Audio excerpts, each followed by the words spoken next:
It's easier to work with someone that you trust personally. Absolutely. And then you can trust them professionally. That's good. And you can also give and receive honest feedback when you know, like, this person loves me. Yeah. This person cares about me. Like, the idea of being able to put out a design and say, here, what do you think about this? And it's going to come back better. Right. Because I've shown it to people.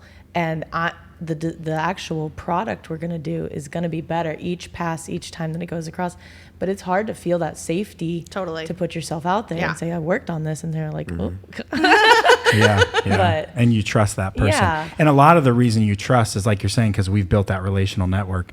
So I'm all about productivity. One thing that's interesting is that with remote working, everybody's a lot more productive on the regular.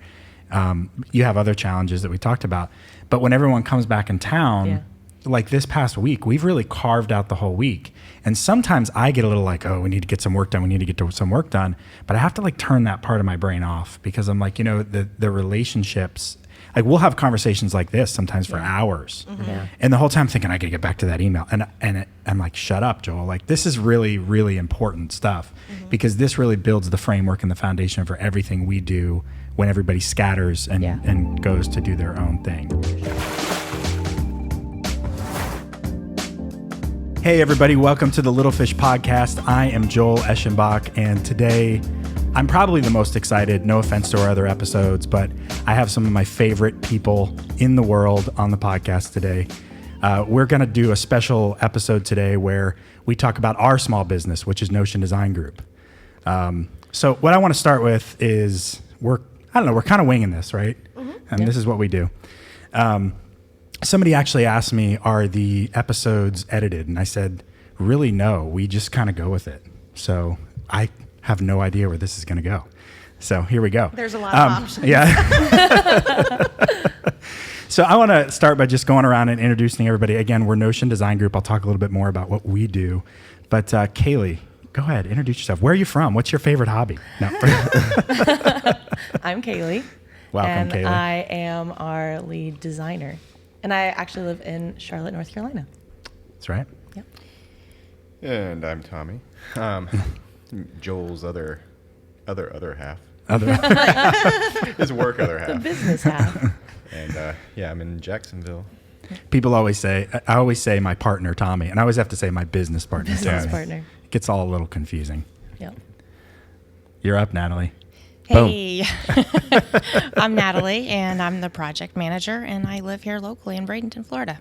All right. And I'm Ryan, and I'm a senior designer, and I'm here local as well, Sarasota. And I'm Tara, and I am our updates manager, and I do a lot of our marketing writing, and I live in Joel's house. This is true. Remote working. Yes. Yeah. You're actually rarely in the office. True. Yeah.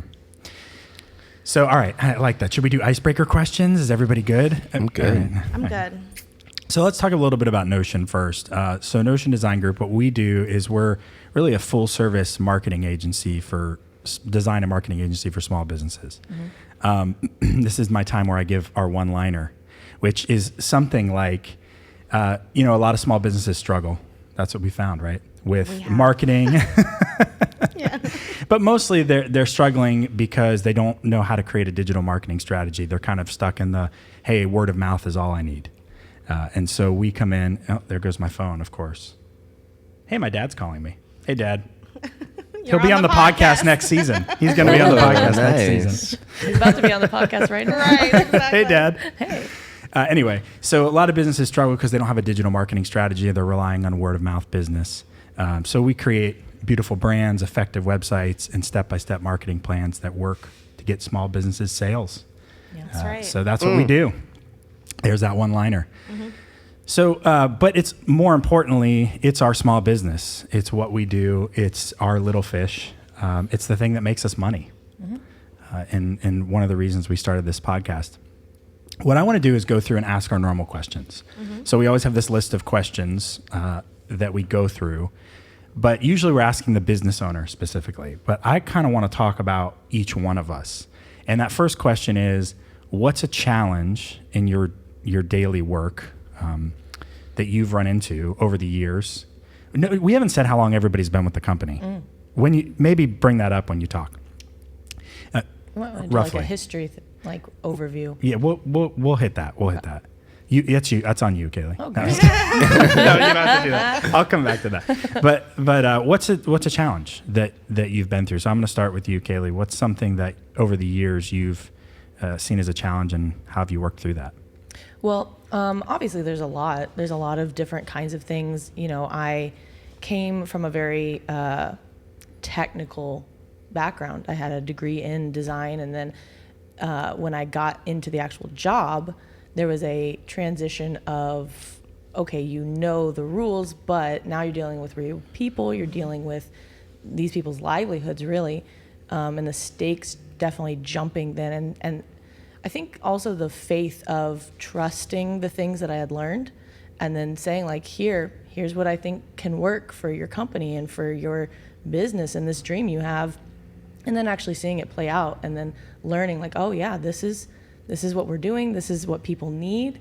I don't know how to do what they're doing, but this is what I know how to do. Mm-hmm. And that was a really incredible feeling to be in a group that was doing that together, and the purpose of being able to really make big differences in some of these small businesses very quickly. Mm-hmm. And then I think my biggest challenge is that then I moved away. I moved to North Carolina, and so you've been working with us 3 years or so at that point? At that time, yeah. And then you're like, hey, guess what? I met this amazing guy. Met a man. And I'm moving away. I'm moving away. Well, I remember at the time thinking at some point, one of these is going to outweigh the other. Mm-hmm. Either this relationship isn't going to work out, or it's going to become more important. I'm going to have to find a different job. Mm-hmm. Thankfully for Matt, it worked out. Who happens to be in the room? Hi, honey. But neither of those things happened. I mean, this was a family that I was very connected to, and the work was meaningful, and I was falling in love. So it was what do I do about that? And so being able to be remote was just, the dream. And then, it still is, for sure. But there are, I think, a lot of unforeseen things that came up. And I think the biggest one for me was that purpose of being connected with these clients. I mean, before I was right across from them, I was hearing them come in and explain their nonprofit, explain their service, explain, the passion that they had for that thing that they had started. Which, is just why we love being around small businesses, because of that passion, that entrepreneur. The world needs something, and I have it. And then having the separation from that was a lot harder than I was expecting. I was expecting it to be, no one's here watching me get up on time and do my tasks. But what I found was, when I was really excited about the project and when I was really excited about the client, I didn't really need to set timers. I didn't need productivity apps or any of that stuff, because I was really excited to get this work out for that person, because I knew what they were doing was great and I wanted to be a part of it. So I think for me, the biggest overall challenge of remote working has been keeping in touch with the work, with the people. Because it's one thing to get an email or a task or a brief and read it, but really hearing the feedback of how it's going, getting to be part of meetings when I can, and getting to be part of the team, coming back, getting to see everybody, getting to see how things are changing and growing, is really important and exciting. So yeah, and it's easy. No, that's good. I think when you first started working remote, it was an experiment. We're like, is this going to work? Yeah. And now it's interesting because a good portion of the American workforce is working from home in all different shapes, forms, fashions. And many companies are trying it and letting people go home and then bringing people back into the office. Right. And I think the disconnection from the team is a really hard thing. But it's interesting you're saying too, like the passion, like the motivation. Yeah. It's not just, I think people think, well, I work at home, I'm not going to be motivated, I'm going to sit around and watch Netflix all day. It's more, am I going to be motivated to do the work that's in front of me, and what's really driving that? Absolutely. Yeah, and that's I think, interesting. And we've talked about this as well, but some every day is not like going to be a super exciting blockbuster, I'm making this brand new thing day. Sometimes it's just updating stuff, keeping stuff up to date, keeping things, changing, communicating. And so the days that it is maybe not that passion, the other side of that is, the team, and saying like, I love this team, and if I get my stuff done, then they look good, and we get, we are out there and we're helping each other with that kind of stuff. So it's definitely the connectivity. I think it's very easy to stay connected these days. It's easy to check in. It's easy to have calls. It's easy to FaceTime, all that stuff. And so I think the main thing that you're missing, though, is that purpose in what you're doing, finding purpose in what you're doing and the people that you're doing it with. Mm-hmm. And that's a lot more of a challenge than getting up on time. Yeah, mm-hmm. Yeah. And one of the things that we have to remember to do, so a practical way that we keep connected, a while back we started using Voxer. Yep. Which is like a walkie-talkie app. In case you didn't know that. Yeah. I told you about it, actually. Tara told us about Voxer. Don't you love that now it's his idea? Of course. He's explaining to me what it is. I'm mansplaining. Mansplaining it. I think I'm going to download that app. Wow. You should try that app. But use our affiliate link. No, we don't have an affiliate link for Voxer. But communicating with one another. But even like you said, we just remodeled a kitchen in our office, and you hadn't really seen the pictures of it. You're like, why aren't you showing me the pictures? Show me pictures. And I just forget, because I'm in the office and you're not there. And so we try to have you and Tommy come back at least every 6 weeks or so that you can stay connected. But yeah, I know we've had a lot of hard conversations about remote working. Yeah, for sure.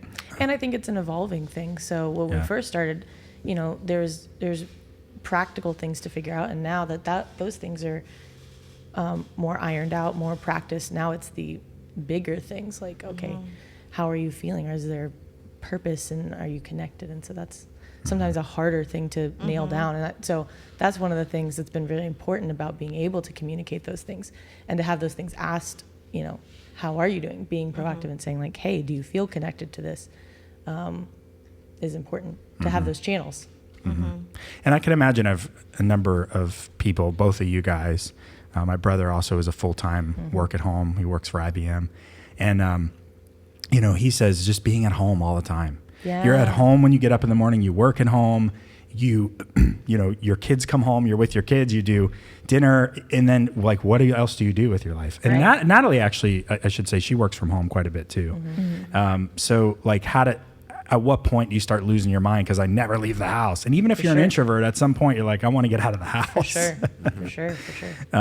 So actually, Tommy, I'll ask you, like, what's something, a way that you kind of work through that, always being at home all the time?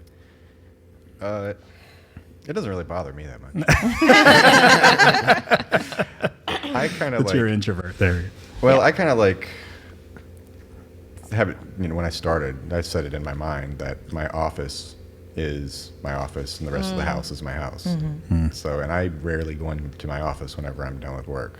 Yeah, that's a good idea. So it helps kind of separate the two places. And I love the commute, so. Yeah. I'm going to jump around a little bit. Tara, you're in the hot seat. All right. This is going to be about me, isn't it? I can feel the challenge is going to be about dealing with your husband. No, I'm just kidding. You're a delight, always. What's a challenge that you've had to work through? Well, I would say working together works. See? No, I'm just going to address that. I think working together works 97% of the time. Oh. Okay. And when it doesn't work, I have quit. Our marriage is over. I quit, and I don't know why I ever married you to begin with. That's only it's probably less than 3% of the time, but it's intense when it happens. Mm-hmm. So thankfully, 97% of the time it works, and I love working with you, and I'm fine with you being my boss most of the time. The most painful thing that I do in my job is write a narrative and then bring it to Joel to have him shred it, which I know is a really important part of the process to make it the best that it can be. But I just am very upfront about, I'm like, this is actually destroying my soul, but I know Okay. I know it's really important. Let me clarify a couple of words. Okay. So people know what narrative is. So you're going to shred. He's going to go ahead and shred what I just presented. Yeah, exactly. Just to make it better, though, really. But we're not actually shredding it, like putting it in a shredder. No. You mean like we're editing it. Gotcha. It's just editing. I guess I'm being dramatic. I guess some people would call it editing. Some people. I call it shredding my soul, but I mean, that's basically what we're doing. Yeah. Yeah. But a narrative is when we help clients create a clear message. Yeah. Mm-hmm. And so you write most of that for our clients. Yeah. And it's usually amazing. And there's just a few tweaks. Just a few tweaks. 97% of it is perfect. 97% is great. No, but I actually do really enjoy working with you. I love my job. I love our team. And in fact, that's almost one of the challenges is balancing just like work and family. Like we're right in the throes of raising our kids. We have 5 kids. And so they're 13 years old to 3 years old. So it's like busy. Yeah. And sometimes it's almost like what you're saying, Kaylee, like it's hard to stay connected with the team. Like I feel like I live 2 lives, and I think a lot of working parents probably feel that way. I'm also only part-time, so I'm not as connected in all the things. I don't participate in every single thing that we do. So just like the practicalities of the day-to-day busy, like balancing getting the work done and getting all the things done with the family, but just kind of the emotional piece too, like really feeling like a full part of the team. Yeah. And how do you overcome that? What's something you do?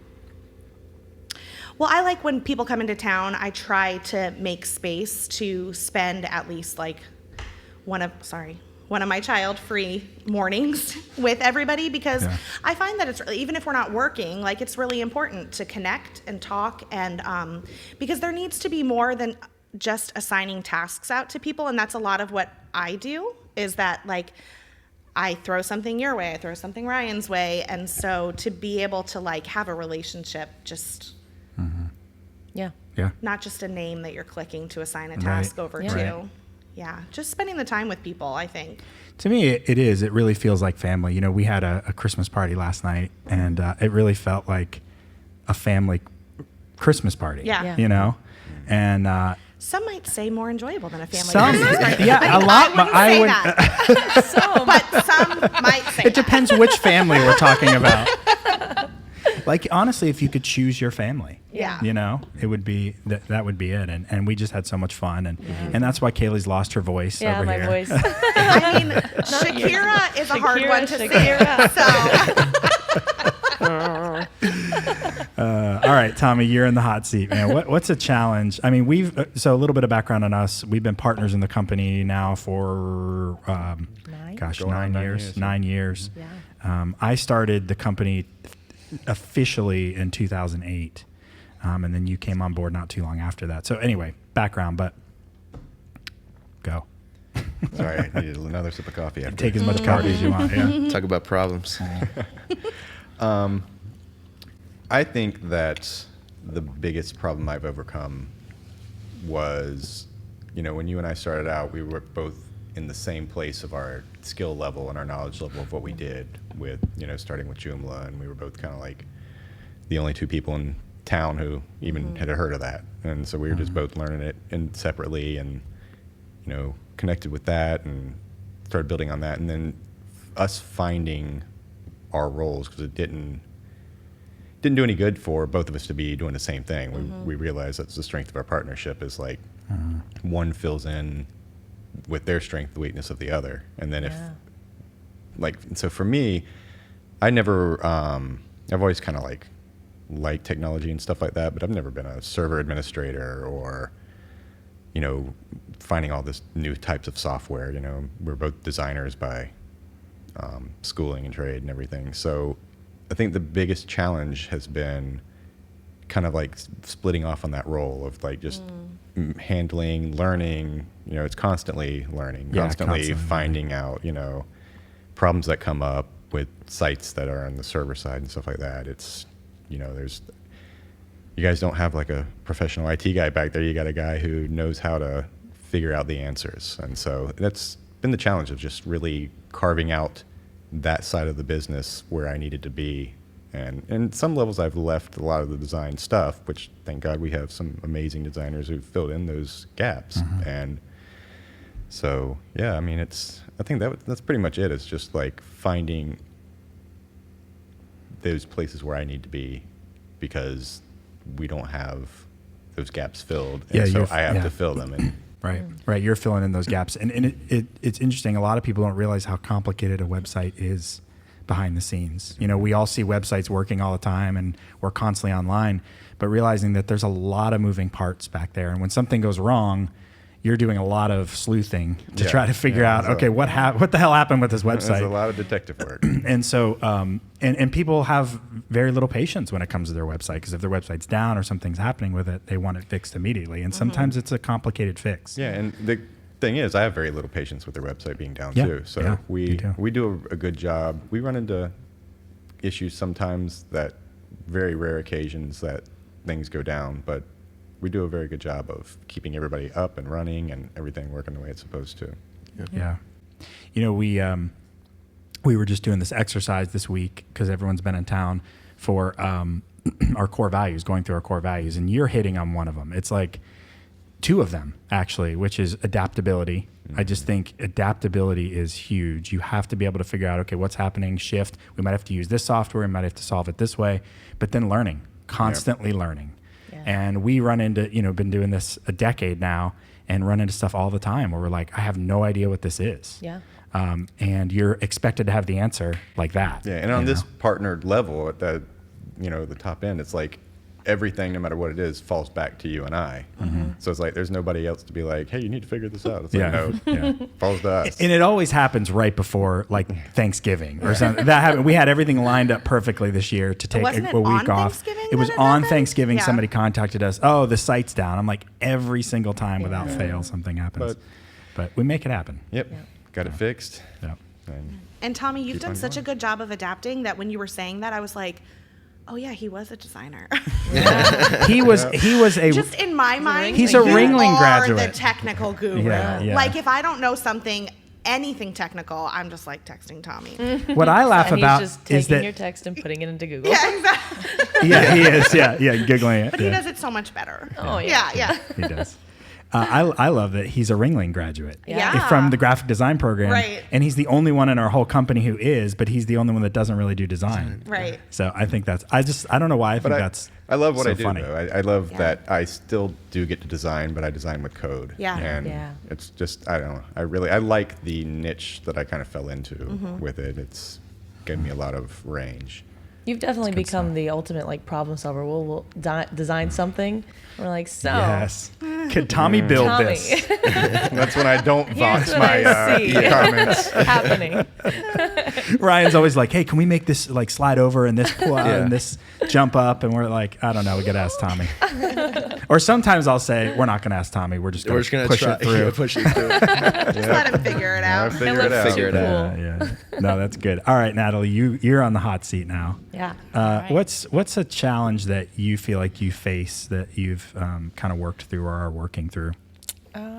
So I've been around for about 3 years now, and I think the biggest challenge is going to be just communication with the client and gathering all the content, and then being able to explain to the designer or the technical person or whatnot, what they want. And so that's the biggest challenge, is just getting the content from the client all in one big package, and and being able to explain everything to the team. And that's my job. I'm the liaison, and I love it, and I am so happy to be a part of the team. Yeah. And you do a great job. Yeah, and because it's a big job. Thank God for Natalie. Thank God. Joel and I were just talking about this yesterday. It's like, if you weren't here, we're like, we probably would have shut the doors. It's true. Project management is a really thankless job, and there's so much communication that happens, and everybody expects you to just have the answer. Again, have the answer, be ready. And I think one of the brilliant things you've come up with is, you get from any given client, you may get 50 emails over the course of a project, maybe 100, maybe 200. And people just, to them, they've sent that email, and so they've communicated it to you. Right. But you're on the other side trying to organize that email. And one really practical way you've done that is put it into a Google Doc. Copy each email, put it into a Google Doc so that the team, we can share that, and then we can mark stuff off that we've done. We can highlight it and comment on it. And that has drastically changed. Instead of you trying to forward emails or put those emails even into project management system, it just, that has really, I think, really helped and streamlined the process for sure. And it does create like a story of what's going on with that project as you're going down. And everybody can interact with it. Right. And when everybody's remote, they're not, you can't just walk over to Kaylee's desk and say, hey, this is what's going on. Right. So, yeah. Well, and I think we do a lot of handing off the baton. A lot of what we do is like, I'll work on the graphics, but then I've got to send it over there. And so there's a lot of like, oh, I got stuck here. I thought I was going to be able to do it, and now I need your expertise to come in. And so for you to be able to go back through and see the whole story of what's been going on, without having desks touching has been important. It's kind of cool to see, like, even though we are all like remote and we all do separate things, like we pretty much touch every one of us touches one part of every single project, which is like very team mentality, which is really, really cool. I think not a lot of places touch every single project, which it's kind of cool. Like, you don't really have segregated departments. It's all one, which I think goes back to that idea of really does feel like a family, because we have to professionally rely on each other so much that any one of us couldn't necessarily do all of it. Yeah, no way. But all of us are part of all of it. And so that's a very trust fall type of way to live. Yeah. And you got to do your chores. Yeah. Everybody's got to do their chores to keep the family going.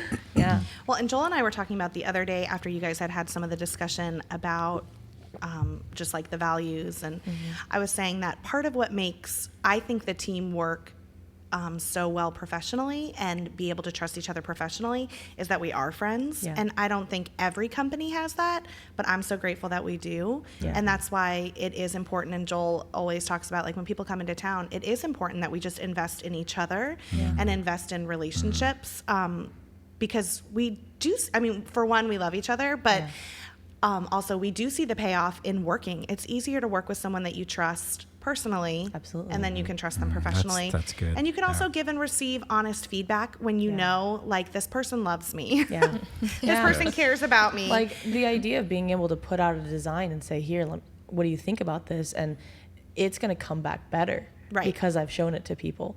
And the actual product we're going to do is going to be better each time that it goes across. But it's hard to feel that safety to put yourself out there and say, I worked on this. And they're like, oh. But, and you trust that person. Yeah. And a lot of the reason you trust is, like you're saying, because we've built that relational network. So I'm all about productivity. One thing that's interesting is that with remote working, everybody's a lot more productive on the regular. You have other challenges that we talked about. But when everyone comes back in town, like this past week, we've really carved out the whole week. And sometimes I get a little like, oh, we need to get some work done. We need to get some work done. But I have to like turn that part of my brain off, because I'm like, the relationships, like we'll have conversations like this sometimes for hours. And the whole time I'm thinking, I got to get back to that email. And I'm like, shut up, Joel. Like, this is really, really important stuff, because this really builds the framework and the foundation for everything we do when everybody scatters and goes to do their own thing. For sure. So I love that part of it. I really think it produces better work as well. Yeah. Because we all have different ways of seeing the problem. And so when we say, like, here's the problem, and I'm looking at it and I'm stuck, I can't figure it out. And then if you have that space to bring it out, then Tommy's like, oh, well, why don't we just make it clear? And you're like, oh, yeah, let's make it clear. We could totally do that. Right. Or, and you have like, I'll be going 100 miles an hour towards something, and me and Ryan are like, blah, blah, blah, and you're like, wait a second. Yeah. Or even Tommy and I sometimes, we're like, let's move forward. And you're like, let's look at this from another perspective. Oh, Kaylee's got she's going to slow us down. Seriously. I remember when we first hired you and you started to do that, I was like, okay, it was a little frustrating at first, but then I was like, you know what? This is really, really important. And I've learned over time just how important it is to have, kind of the devil's advocate. Yeah. Not calling you the devil, but just as advocate. Just as advocate. That's good. That's good. All right, Ryan, you what's your challenge, my friend? See, I want to sound like that guy, but I don't really think of them as micro challenges, and then changes. Yeah. So I guess the big change was I'm the newest on staff, so I've been actually a year this month. Yeah, you're this month. Yeah, a year. We need to light a candle. Yeah, happy birthday. No, but I came from a big team. Actually worked here at Suncoast, which is 81A Studios, and we had a really big creative team, which cool in some sense, but then also could have been too much voices that you don't really have a clear vision, and so I had to get used to that. But I also ran ran the graphic department, so there was a point where I was the final say. I didn't really have to look up to anyone else or have a client to say, hey, I don't like this. It's just like, Ryan made it. It looks great. Let's ship it or put it on the screen. Yeah. So when coming into Notion, coming into an actual agency that is dealing with real people, not saying that we're not real here, but you kind of get taken off your high horse a little bit, meaning like you have to oh, they didn't like that the first time I did it, or listening to the fact, I mean, I'm the only one also not trained on staff, I taught myself everything. So I have that doubt in me too. I'm like, well, maybe this isn't right. Maybe I'm breaking the rules, but I see the good in it, and I see the change that I need to okay, listen to their input, and this is not my thing. I don't know everything about it, so I don't know everything about their company. So if they want something changed, you have to listen to them. So I say that would be a big change, because I was just used to yep, first time it's done, it's done. Right. But then I guess the micro challenges would be just designing a site. There's tons of challenges in how into laying out a site, or this doesn't work here, or this needs to move over here, this image needs to be vertical, but it's not. I don't have a vertical image, so what am I going to do?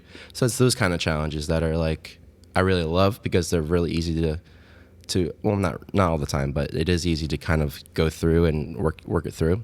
But yeah, those are just I call them micro challenges. Solving problems. I love that, micro challenges. Yeah, I don't know. Yeah. Yeah. It's good. Yeah, we talk a lot about when you're designing, and one of the things that I feel like I've said to you guys a lot is, I had an art director who said, design it how you think you should design it, and then do something unexpected. Yeah. And sometimes when you're having to solve those problems, you have a lot of content or copy or pictures, and you got to fit it into a cohesive design to where not just you think it looks pretty, but it actually helps the business get more business, because whoever's coming to the website needs to be able to understand the format and the flow, which we work really hard on. What we call user experience. When someone comes to a website, is it working? Is it explaining to them what the company or the nonprofit does? And having to solve that problem visually. You guys do a great job at that. Yeah, it's amazing. Well, it's fascinating. And we were talking about this earlier this week, but that idea of, every human's having their own experience. Every human you'll never know really what another person is feeling. And there's certain things, music is one of them, but art is another one, where you can really say a lot more than you could with words, and you can create a feeling in somebody else. And that chasing that is so much fun. It's so much fun. And chasing it with another person is incredibly fun. So to be able to see your designs and then layer stuff back on top of that and tweak it and then say oh, I didn't think of that. Yeah, that's exactly how we're trying to portray them. It's fun. Yeah, it is.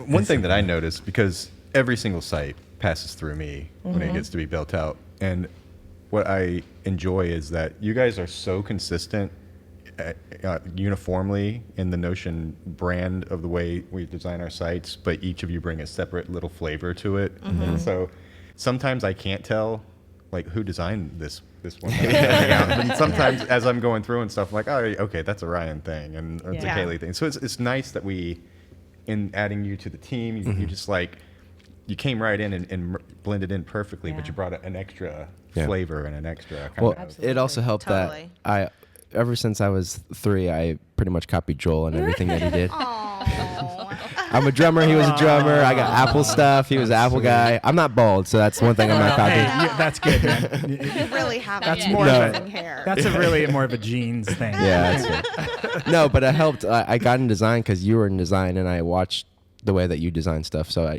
it was kind of a perfect fit because I copied you. I was just looking for how we could at some point hire you. Like, how is this going to work? Yeah, and you've just been grooming him since he was 3. Yeah. It worked out. Yeah, you didn't even know. Yeah. Oh my gosh, that's awesome. Thank you. All right, it's my turn to share a challenge. Oh, but I was thinking, like, Joel, what's a challenge that you have faced? Thank you. It's funny you asked. Yeah. There's a lot of challenges, right? Like, I feel like I could list 18 of them. I could list your challenges. You could. Yeah. You've heard every single one and way more in depth. Yeah. But I have some like client-facing challenges of things, and I think we'll get into that in a minute. But one of the things personally that just growing a business as the business grows and the adapting part, I love adapting. I love changing, like, and shifting and moving. But it's like as a new person comes on, and it's usually what happens is over the years I've replaced my role with somebody else. Right. And so I was, at first I was a designer, and I've always just been the designer at first. And then I was trying to do some of the technical stuff, and then you came out as the partner, and thank God took that, because forget it. I was a mess with that. But, Kaylee, you came on and took a lot of the design off my shoulders, which was awesome. And it's been great. But then all of a sudden you have this different identity. You're like, well, I was a designer, and I'm also the project manager and the salesperson. And as the business has grown, now I do mostly marketing and sales. And I never thought of myself as a salesperson. Right. I never thought of myself as really a marketing person early on. I was a designer. And just adapting to each of those roles as they've come up has been challenging. And because you have to learn a whole new skill set. Yeah. And you're like, this is fun, and I like learning new things, but then, the pressure's on because people are counting on you.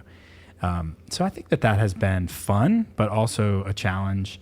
But it gives me something to get up in the morning and do. I get up in the morning, I'm like, okay, today I've got to figure out how to get some more sales in the door. Yeah. So I think that's been a big one. Yeah. Yeah, and I think for you too, like, whenever we are at the place where we're about to hire someone else, that place is always a lot of balancing. Yeah, and I'm kind crabby. of like, just be honest. I'm crabby, and I'm terrible to live with when we get to that you point. You really aren't. But like, your head spins because you really are balancing a lot, and then it's always been such a relief, especially like when Natalie came on and when Ryan came on. I really felt that. Just having someone else to take that, because you're like, okay, it's almost like, I always feel like it's like when you're like 40 weeks pregnant and you're waiting. Yes. I mean, I don't know. I say yes like I know. Yes. Yeah. Just but like but I lived with you in those times. So again, crabby. Like, is this baby gonna come out? And are we gonna do this? Or is and it I not can't gonna really happen? take any more. Yeah. I can't take another day. So that is, I think, probably a lot of small businesses feel that way. And it's also because we're a small team. In some ways, it feels like such a risk to bring someone in, but I don't know if we could have been more lucky in like everybody being such a wonderful fit. There's so much love. I know. Feel I the really love. do. It's like feel like we're gonna cry. We created Little Fish as a place where small businesses can support one another and build on one another's strengths. And one of the ways that they can do that, and we want to start helping with that, is by releasing valuable content, resources, and tools. And so we're going to do just that over the next few months and into next year. So I want to invite you to join our email list. If you go to thelittlefishpodcast.com and sign up and answer a few questions, first of all, you'll immediately get 2 free resources that will help you with your business and grow your business, specifically about your website.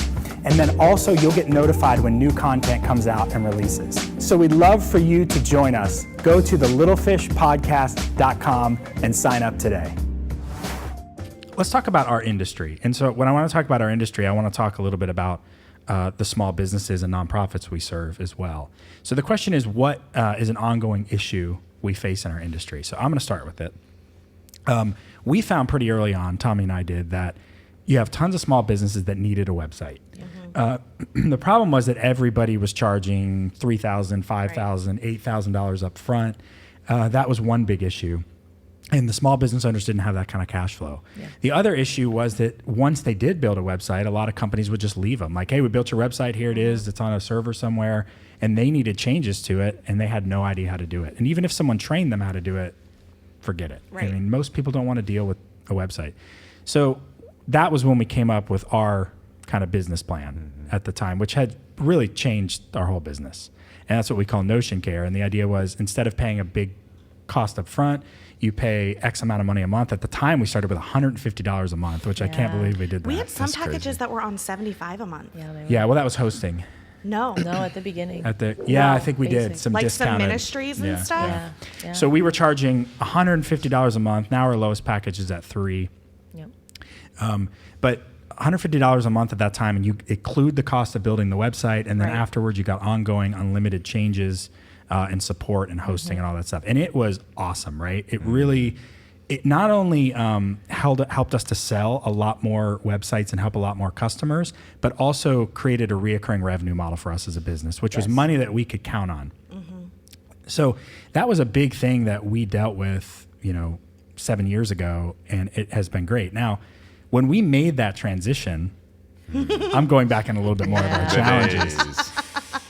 We made that transition. We went from getting like, $3,000, $4,000, whatever up front, to now you have just $150. It's fine. I mean, there were only 3 people to pay There at that time, were three right? people. On $150 a month. It was fine. It was fine. It was fine. And, in hindsight, we should have slowly transitioned into that. But instead, we didn't offer a flat fee anymore. We just went right into, so we went from getting all this money to all of a sudden now we just got 150. And at some point, Tommy and I look at each other and we're going like, yeah, this reoccurring revenue is great. We don't even have the money to pay the bills. Yeah. Right. And, or Kaylee. Yeah. I had this time where I had to sit down with Kaylee and say, hey, we switched to this business model. It's going to be awesome. It's going to be awesome. It's going to be so good. Yeah. But right now, Not so much. we have no money. Yeah. So I have to let you go because I can't pay you. And I didn't leave. And you're like, okay, well, that's fine. I don't even remember what you said. Oh, I mean, I remember this a lot.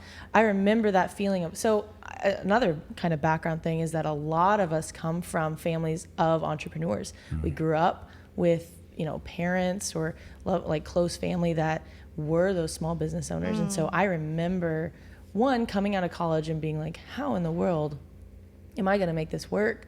And yeah, you get a $4,000 check, but then you don't know when the next one's going to come. Right. And that is incredibly difficult to build a life on.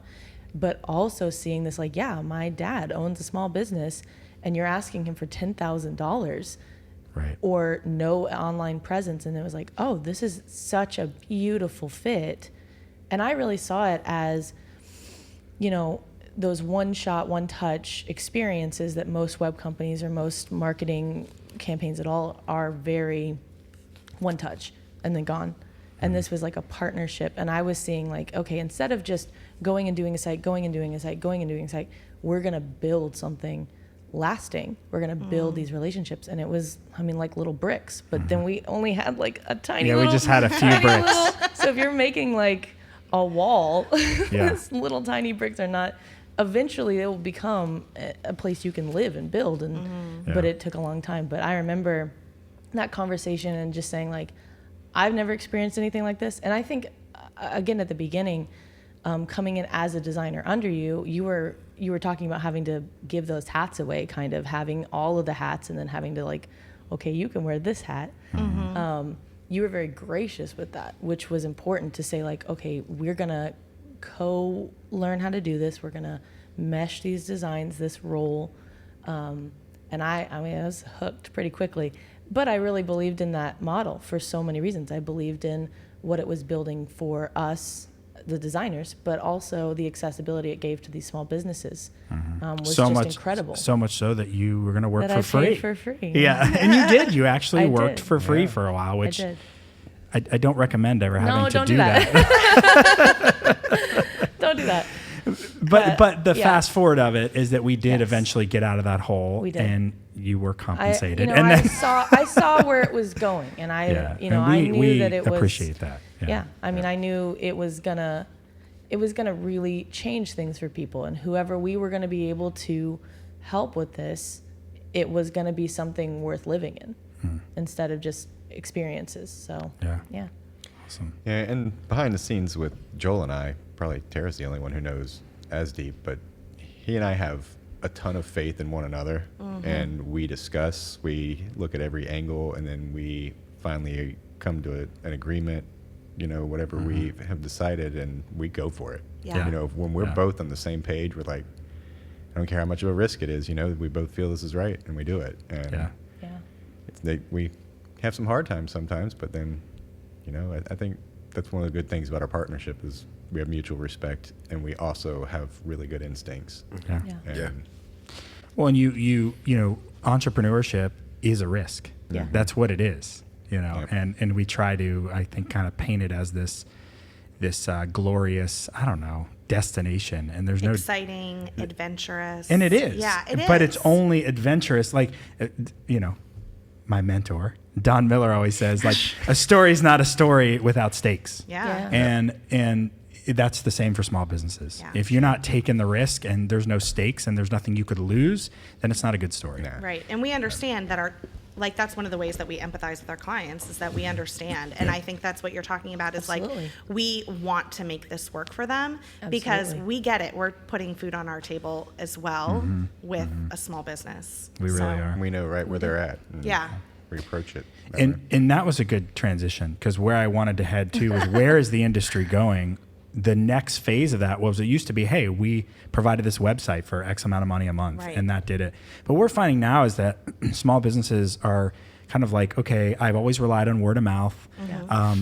25 years ago, I had my ad in the yellow pages, Right. And that did it for me. And maybe I used to go shake hands at chamber events or whatever, and all that's important, networking. But as more and more people trust Google, for instance, with reviews, and Facebook and social, and it's more important to have a digital presence of some sort. Yeah. And so we've had to follow that trend and help now our clients with full service digital marketing. Yeah. It's like, okay, it's not enough just to have a website. We've been doing that for years. Now you've got to have a marketing plan. Yep. Just the past few months, I've seen 2 businesses that have almost gone out of business and these are businesses that have been 20 years in business, because they refuse to do anything online, have a Google My Business page, get reviews, have a decent website. And they've had to shift because word of mouth, people are going to their phones right away. People are going online immediately, asking Alexa, asking, Siri, whatever, where's this business? How can I find it? So that is something that we have shifted to and are still shifting to. Right. Helping, how can we best help small businesses, small nonprofits, and keep it somewhat affordable as we can. Absolutely. And still do high quality work, which is our goal. Yeah, and that's really been an evolution. It's not something that, as one of our goals or one of our core values is adaptability.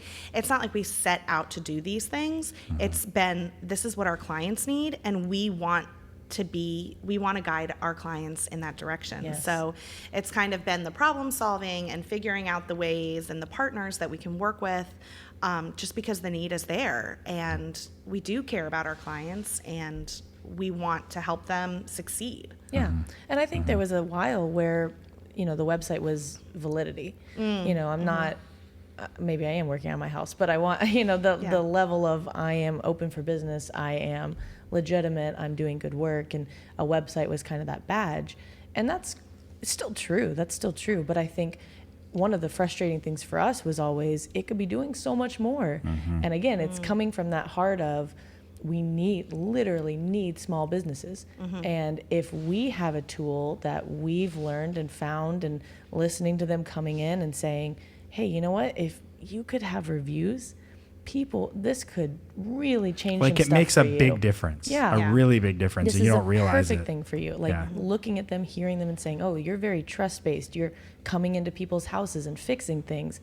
You need some reviews. Yeah. Like, that's really important. And we could do that for you. And it would it would be a small thing that could make a huge difference in how your business is being seen.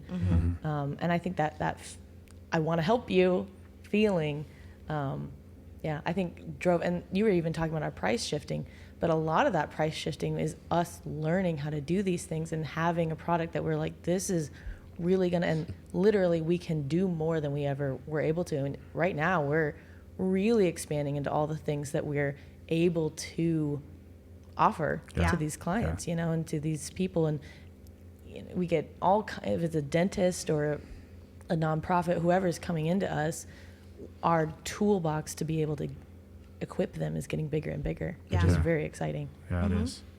And we could go on for hours. Yeah. Ryan, I want to ask you though a little bit about, let's talk about design real quick before we go on to anything else. With brands, why is a good brand important? Why is good design important? You do a lot of logos, for instance, a lot of brand design for brand new businesses. Just recently, I can think of you did a logo for, mobile suit tweeds, mobile suit company. Like he fits people in suits in the back of a truck. So we get all kinds of fun stuff, and that's what makes it interesting. But let's talk a little bit about design. And I have to do this because our name is literally Notion Design. We got to talk about design. So you want like my approach to design? Yeah. Why is it important? To me, or just in general? In general. Both. Okay. Yeah, whatever. I mean, I would say that a brand is what provokes an emotion whether you go in. Just why I'll give Apple an example. You go into Apple, you feel something, you smell something, you could touch something, and it's all immersive. You feel, whether you feel like you're expensive or whether you feel like I belong here or all like that stuff. I love creating those feelings for people, and I think that's really important for a brand because that's what makes people come back. There was a debate online between StoryBrand. I don't think StoryBrand was actually in it, but it was talking about marketing and branding and what's the difference and which one's more important. And I don't think there's one that is more important than the other. I think it's messaging is what tells the person what it is, and branding is what makes people come back to it. Like you know what it is, you understand, but that brand is what you really like feel for, and that's what makes people come back for it. So I mean, I just really love that aspect of it. But I guess my approach is to get into the feet of the client, or the client of our client. Yeah. So attracting those people for tweeds. It's like, okay, this guy is a young dude, kind of hipstery. He's not wearing these like baggy suits like Men's Warehouse is doing, and they're like, it's like GQ. It's like actually fitted, slim stuff. So it's like you got to get into a brand that is kind of young and gets into you just got to get into their shoes. So he wanted like a tee as like obviously it's tweeds, and then he wanted like a tie. So it's like, okay, creating those two things and thinking outside the box, creating like, all right, that tee is going to, the bottom of that tee is now going to go look like a tie at the bottom, so that's going to have a slant. And then actually I ended up making the tee. We could probably pop it up. I'll pop it up because I edit this, so I'll pop up the logo. We don't edit it that much though. Well, I'm going to do it. I'll do it though. So you'll see on the screen there the tee, and you can see the actual silhouette of the guy's suit. So it looks like he's like wearing a suit, and it's a tee. So it's just like thinking outside the box and like actually having a logo. I love logos that you look at it, you're like, oh, that's a cool logo, and then you see it again, and you see something else in that logo. So, I mean, again, that's just the clever, like people love thinking outside the box. People love thinking and seeing things that are clever.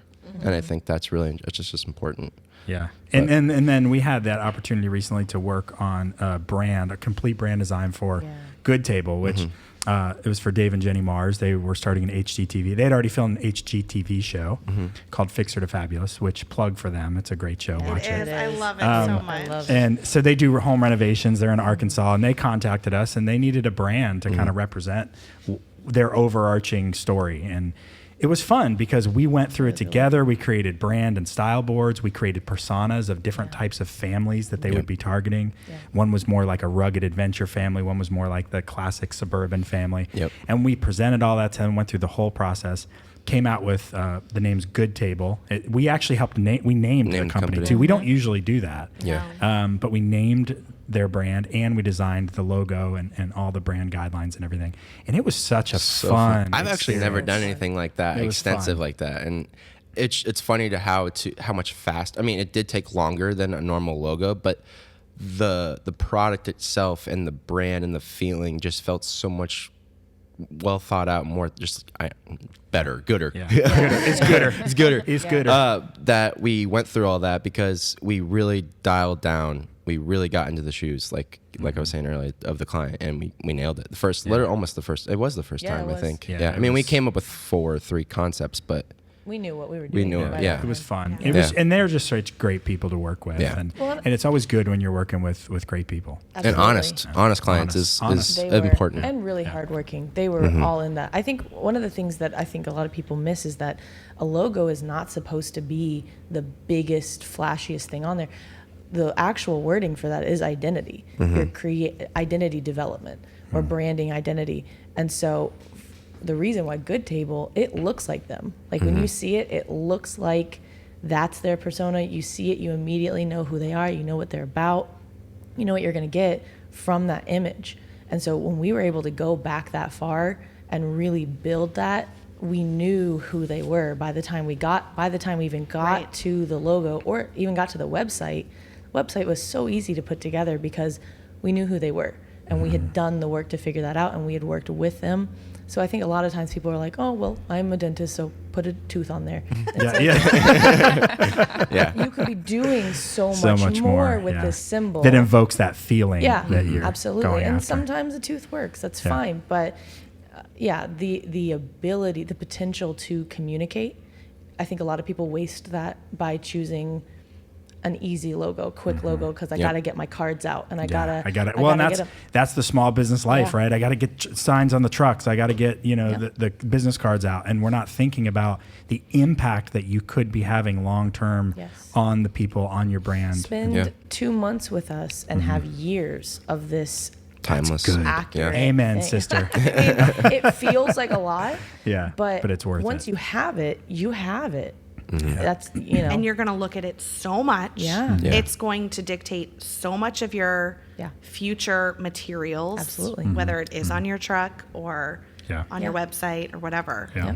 And digging into my design history days of like your brand is your level of trust. Absolutely. Like it's the same thing as in the 1600s when you have a wax seal and a ring. That you know that what's inside of that seal is you can trust because you know the person who has sealed that. It's good stuff. And it's the same thing, whatever you want your brand to be, what people can see and say, okay, I know this is reputable business. It's a physical representation of your reputation.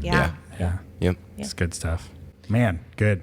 All right, I'm gonna this will go on all day if I don't stop at some point. It's all really good. That's true. But I want to talk a little bit about where we're headed, and we'll kind of wrap it up with that. Because that's a question I ask people always in the podcast so far is, where are you headed? Where do you see yourself in the next 5 years? And this branches out to Little Fish. One of the things we found is, again, we got this theme. We've heard about small businesses. We wanted to start to create a way not only to celebrate small businesses, like I would sit across the table from so many people going through StoryBrand and marketing messaging, and I would hear all these awesome stories of amazing things business owners are doing. I'm like, we need to get this out into the world. So that's why we started the Little Fish podcast. But with Little Fish, one of our goals is to create kind of a DIY, do-it-yourself approach to helping you with resources and tools to run your business, help you with marketing. Because at the end of the day, some businesses don't have the budget to pour into a company like us with Notion Design Group to do their full marketing package for them. Right. And so Little Fish is really all about, okay, how can we help you not only celebrate the stories of business owners, but also offer tools and resources to help you grow and thrive. But on the Notion side, we're really pivoting towards more of that full service marketing. And how can we best, like you said, create that customized plan for each person that can help them thrive and measurable. So we are very feelings focused. We're a design company. We feel the brand. We've done that for years. Now we've matched that beautiful design and feeling with clear messaging and user experience, but then also with let's measure the results. This isn't just like, hey, it feels great, it's good, but now we measure all the numbers. Who's coming to your website? Where are they coming from? How could we make your social media presence better? How can we make your email marketing better? And ultimately, is that bringing business in the door? Because if it's not, then as we know, as a small business, you're kind of wasting your time. So that's where we're headed. And StoryBrand has been a big part of that for us. We love StoryBrand. We're StoryBrand certified. So that's my plug. I think that if if you've got a company, whether it's a small business, a nonprofit, a solopreneur, whatever, and you need effective branding, marketing, website, give us a call. We start with a free consultation, and we plan it out. We take it every step of the way. And you can be assured that almost everybody here, probably everybody will be touching that project at some point in the process. So is there any inspirational words anybody wants to leave us with? Oh, I should say notiondesignGroup.com, by the way. Put that on the screen, but nobody has any words to leave us with? Okay. You didn't tell us about this part. No, there is no inspiration. I'm trying to think of a movie quote or something. I'm sorry, but I just can't. Well, actually, one thing we do say around the office that's kind of a joke is nobody cares. Yeah. And it sounds really negative. That is the opposite of inspiration. Yeah, but wait for it. Wait for it. Yeah. But we say nobody cares because nobody cares until you give them a reason to care. And we really try to, with us and with our clients, to make it about serving others, serving your customer, give them a reason to care before you start talking about how great you are, how great your company is, even though that's what this podcast was all about, is talking about how great. But yeah, it's kind of tongue in cheek with the nobody cares, but it's really like give people a reason to care and focus it about them. And you'll go from there. But I mean, it's fun. It's a journey. You got to be adaptable. You got to learn. And you guys are the best people I would ever want to do that with in my life. Yes. So, Absolutely. Yeah, man. Of course. Thanks for joining us Cheers. this episode on Little Fish Podcast. I have nothing left. My coffee. All of our Amity coffee's been drank. So hey guys, that wraps up season 1 for us with Little Fish. We're coming back with a season 2. We got a lot of really fun things planned. We got some doing a little bit of an expert series we're going to bring on. So I'm excited. So stay tuned. We're thinking like February. We're going to release that second season, and there's more to come. So thanks for listening.